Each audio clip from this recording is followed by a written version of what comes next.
Changes in flood zones, the Federal Emergency Management Agency shows an increased risk to Hawaii properties. But how accurate are the new maps? Arlen Kawano breaks down the reasons behind the costly changes and how those affected have a chance to be heard.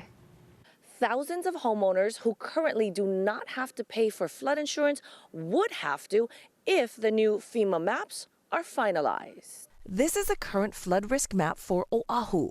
And this is the one FEMA just released this week. Many more spots on the island are now colored to show an elevated risk zone, even the Mauka areas. That's because the agency is including properties near streams. That has not been studied before and affects an estimated 4,000 homes on Oahu.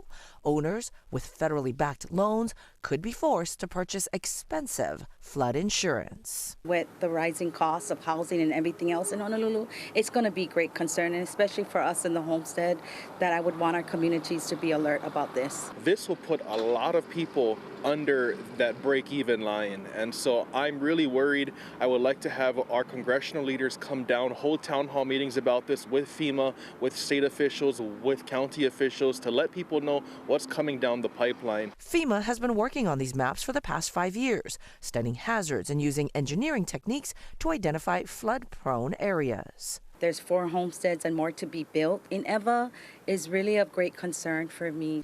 The maps are preliminary. There is an appeals process scheduled to begin in the spring. FEMA is expected to evaluate public comments before the hazard zones are finalized in 2026. If it is going to be forced and required, I will stand up and fight against this, because our people cannot be forced to buy insurance in areas like near mountains or near valleys. I mean, it just doesn't make sense. We did reach out to FEMA for more information on how the risks were determined and why streams were included in these maps. We were told we'd get answers next week. Honolulu city officials are hosting open house events to discuss the new FEMA maps next month. Details are on our website, hawaiinewsnow.com. I'm Lynn Kawano, Hawaii News Now.